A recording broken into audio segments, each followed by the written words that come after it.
melahirkan revolusi-revolusi itu kesadaran manusia akan alienasi.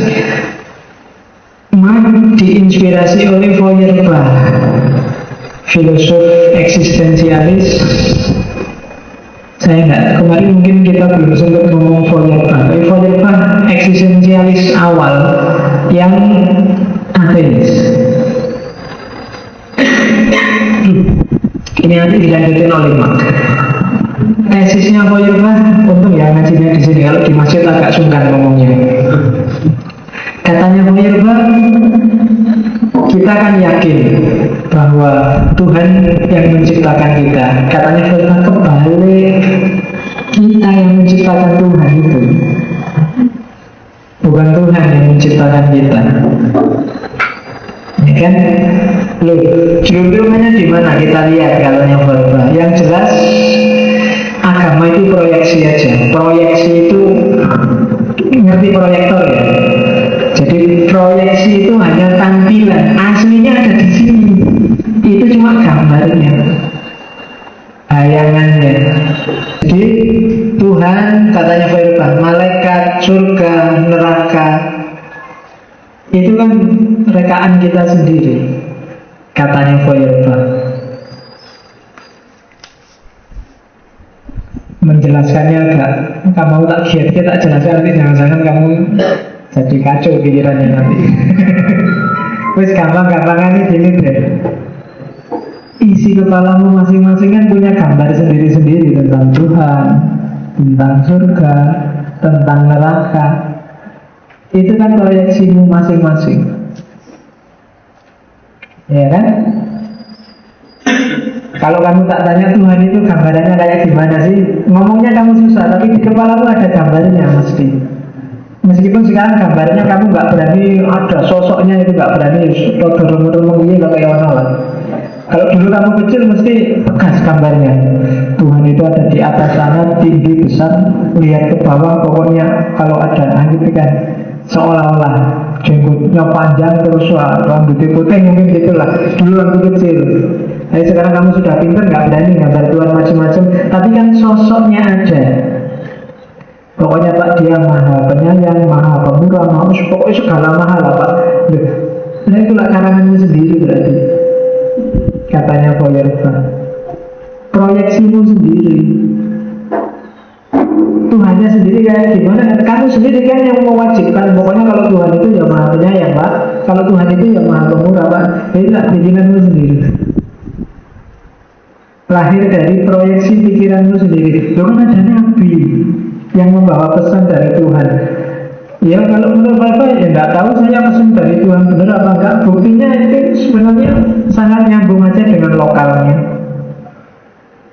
Yang dibawa Isa, yang dibawa Muhammad itu ya sesuai aja dengan kondisi masyarakatnya saat itu. Berarti apa itu proyeksi pikiran, katanya Feuerbach ya, bukan kataku. Ya. Surga, neraka itu kan kayak surga itu ya kalau menurutku gambarnya ya mungkin kayak kerajaan-kerajaan, di dalamnya apa kayak kamar-kamarnya hotel lah, di dalamnya ada kamar-kamar, ini jatahnya siapa, itu jatahnya siapa, ada pelayan-pelayannya, cakep-cakep lagi pelayannya, dia bisa dia ini kan, itulah proyeksimu. Jadi bukan Tuhan yang menciptakan surga, kita yang menciptakan surga akhirnya kan, proyeksi kita. Tuhan juga proyeksi kita. Ada yang bilang Tuhan itu maha pemurah Pak, tenang aja kita punya dosa apapun nanti diampuni. Yang satu, enggak Pak, Tuhan itu maha adil Pak, maha teliti.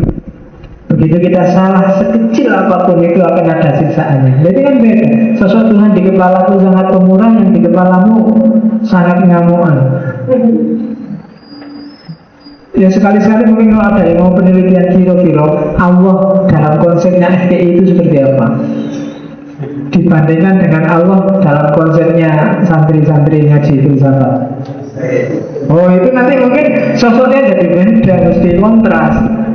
Yang satu pokoknya syadidul iqab, Allah itu bagian nutuk, bagian ngepruk, kalau ada yang salah disikat, Allah akan adil. Sementara yang ngaji filsafat Allah itu Rahman Rahim Pak.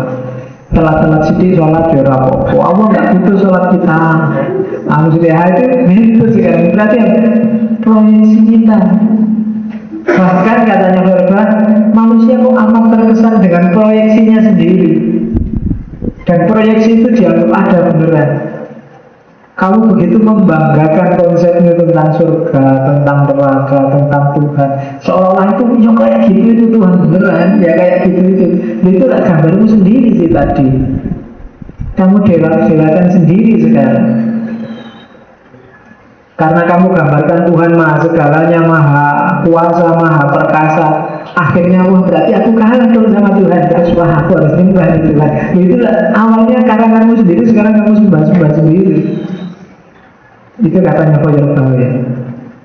Bahkan manusia, wah ini berarti Tuhan ini maha kuasa. Aku minta aja dikasih, apa aja mesti dia bisa ngasih. Terus kamu berdoa. Nah itulah kamu sendiri yang mengkonsepkan. Tadi kamu mengkonsepkan Tuhan itu maha penyayang dan kamu sendiri yang salah PDW. Kamu konsepkan Tuhan itu maha pemarah dan kamu sendiri yang marah-marah kayak mewakili Tuhan. Nah itulah polamu di WKB katanya Feuerbach. Nah kok kamu bingung sendiri gitu. Kamu bikin konsep kayak kamu membayangkan pokoknya ya, pacar idealku itu rambutnya panjang, kulitnya putih. Kamu bayangkan kayak gitu, terus aku jatuh cinta bener dengan ini lah gambaranmu dewe. Realitas dari itu cuma imajinasimu kan. Dan sekarang kamu tunduk pokoknya lah, saya jatuh cinta bener dengan yang rambutnya panjang, kulitnya putih. Hasilnya nggak ada, itu cuma proyeksi pikiranmu sebelumnya. Oke. Kalau kayak gini terus gimana Pak? Ketika prosesnya kayak gini, maka manusia jadi terasing dari dirinya sendiri, teralienasi. Kamu nggak kenal dirimu lagi. Kamu tipu dirimu dengan proyeksimu sendiri. Kamu labeli dirimu dengan bahwa aku itu tidak berdaya, yang berdaya cuma Tuhan, bahwa aku ini orang lemah, yang berkuasa cuma Tuhan dari A. Jadi agama terus bikin kita terasing dari diri kita sendiri. Ya kan? Kita hanya berharap, hanya pasrah, hanya nunggu apa keputusannya Tuhan. Loh, kok jadi gini agama? Nah itu proyeknya. Gambarku dewe ternyata ya, yang tak sembah tiap hari itu proyeksiku sendiri, imajinasiku sendiri. Kita sholat bareng-bareng saat masjid, kita berjejer sujud bareng, rukuk bareng. Ternyata Allah yang ada di kepala kita masing-masing beda-beda.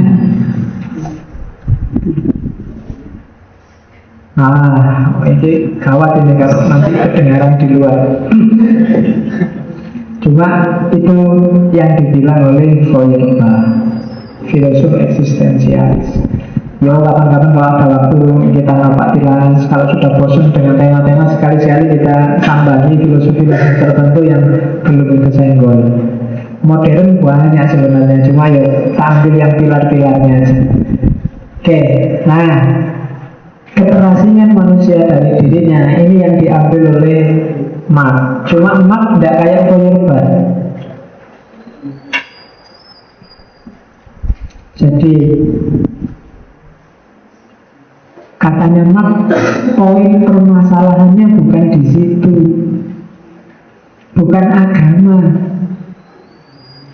Permasalahannya ada pada manusianya. Manusia yang sangat tunduk pada variabel agama, Tuhan, surga, neraka, itu biasanya orang-orang yang secara sosial, secara budaya itu terdiskriminasi, terhegemoni, kalah, menderita. Ya kan? Karena kita kalah, kita menderita, terus kita memproyeksikan macam-macam, Tuhan, surga, neraka.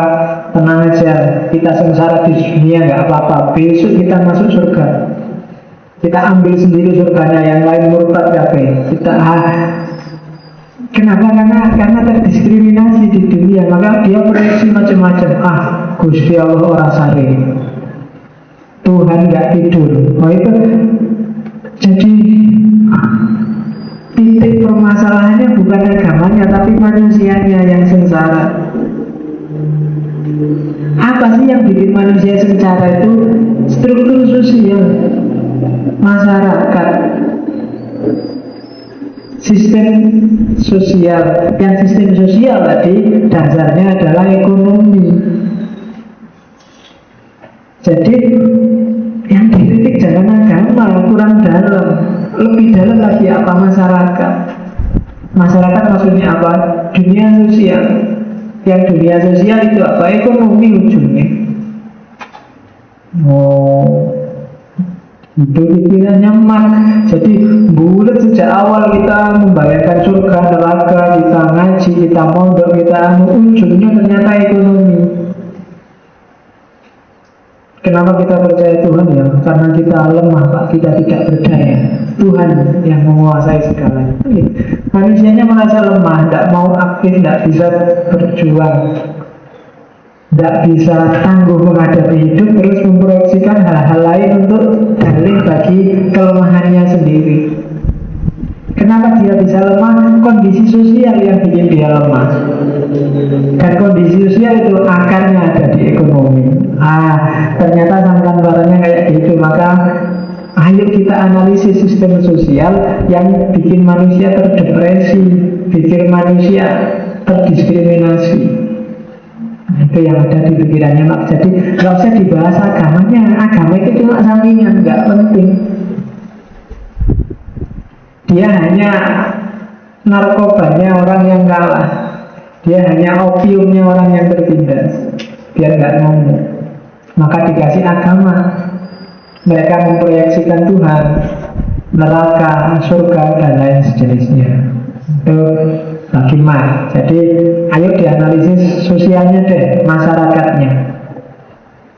Nah, akarnya di mana? Kapitalisme katanya Mak. Jadi ternyata kapitalisme lah biang kerok yang bikin orang teralienasi, terdepresi, terdiskriminasi.